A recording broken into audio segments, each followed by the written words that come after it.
Assalomu alaykum qizlar. Hozirgi videoda Faberlikda marketing plani bilan qisqacha tanishib chiqamiz. Faberlikda registratsiyasi besplatni, pasportingiz bilan registratsiya bo'lganingizdan keyin sizga 20% skidkaga produksiya beradi. Misol uchun 1000 so'mlik produksiyani 800 ga olasiz. Lekin eng katta skidkasi 26% skidka. Bu skidkaga arzonroq tovar olish uchun lichniy ballingiz 50 ball bo'lishi kerak.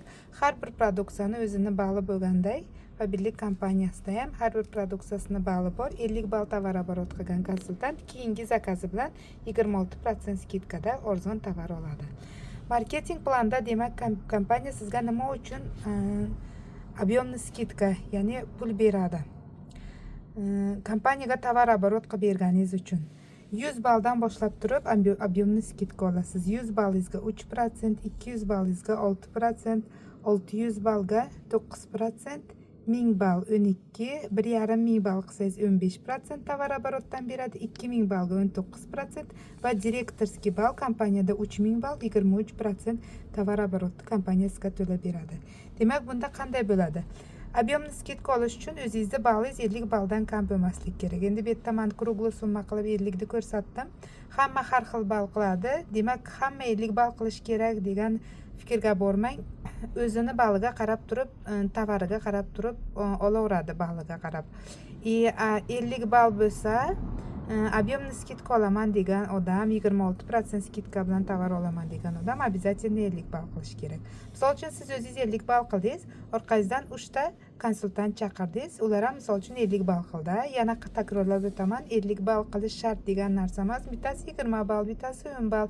Misol uchun sizda agar 3 ta bo'lib hammasi 50 ball qilishga o'rgatsangiz, siz o'zingizni ballingiz ham atrofingizdagi konsultantlarda ham balli hisoblanib turib, 200 ball tovar oborot qilganingizga kompaniya sizga 6% вознаграждение beradi.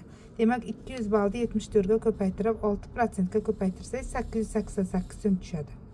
Misol uchun 100 ball bo'ladigan bo'lsa, o'sha 3 ta odamingiz o'zingizni ballingiz bo'lib 100 ball bo'ladigan bo'lsa, 3% tovar oborot 222 so'm tushadi. Demak, ko'proq вознаграждение olish uchun ko'proq konsultant chaqirish kerak. Misol uchun siz 200 ballni 3 ta odam bilan qilishingiz mumkin yoki 2 kishi 100 ball qilib qo'yishlaring mumkin. Bu yo bo'lmasam 5 ta 6 ta odam bilan u o'zingizning ixtiyoringiz. Keyin kelgan konsultantlarda olayotgan tovariga qarab turib balli hisoblanadi.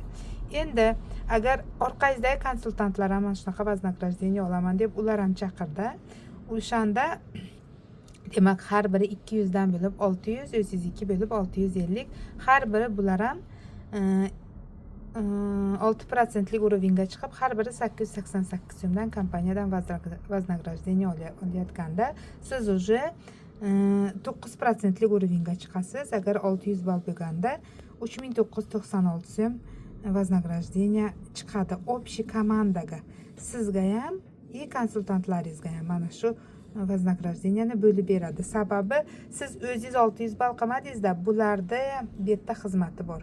Kompaniyani marketingi shunchalik chesniki, halolki, pastdan boshlab turib вознаграждение to'laydi. Pastda har birini peshona terisini o'ziga berib, keyin qolganini sizga beradi. Misol uchun bular 50 ball qilmay ozroq qilib turib 600 ballga chiqqan bo'lsa, o'shanda hammasi 3996 so'm o'zingizga tushadi.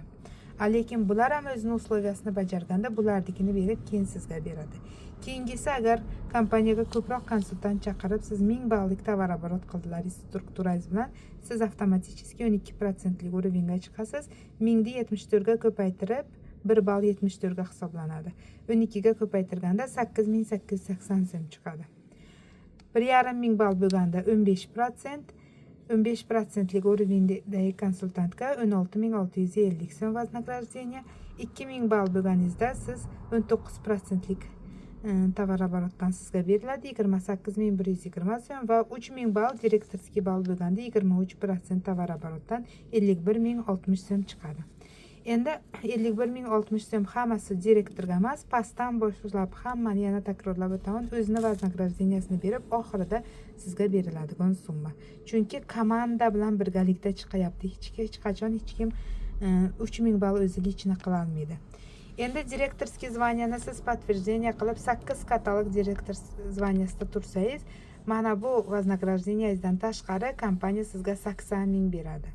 Agar siz direktorskiy zvaniyaga registratsiya bo'lganingizda ichida 10 katalogda ichida bыстрый start bilan chiqadigan bo'lsangiz 2 baravar qilib 160 ming qilib beradi.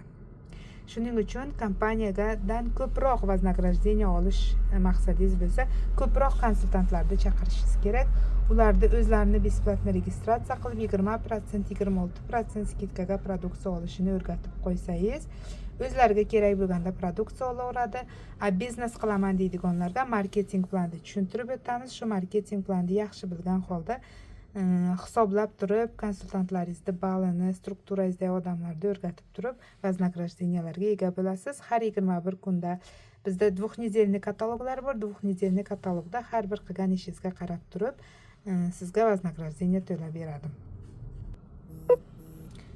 Qo'shimcha savollaringiz tug'ilgan bo'lsa, tushunmagan joyingiz bo'lsa, обязательно gruppada so'rashingiz mumkin. Yo bo'lmasam lichkaga chiqib so'rang, yana tushuntirib beraman qizlar. Hammalaringga omad tilayman. Bir katalogda o'zingizga plan qo'ying, хотя бы 6% ga qo'ysangiz, orqangizdan hech bo'lmasa 3 ta konsultantni 50 ball qilishga o'rgatib qo'ysangiz, sizga дополнительно 888 so'm tushadi qizlar. Ular keyingi katalog yana konsultantlarni chaqirgan holda plan bilan ishlagan odam обязательно direktorskiy zvaniyaga chiqadi qizlar.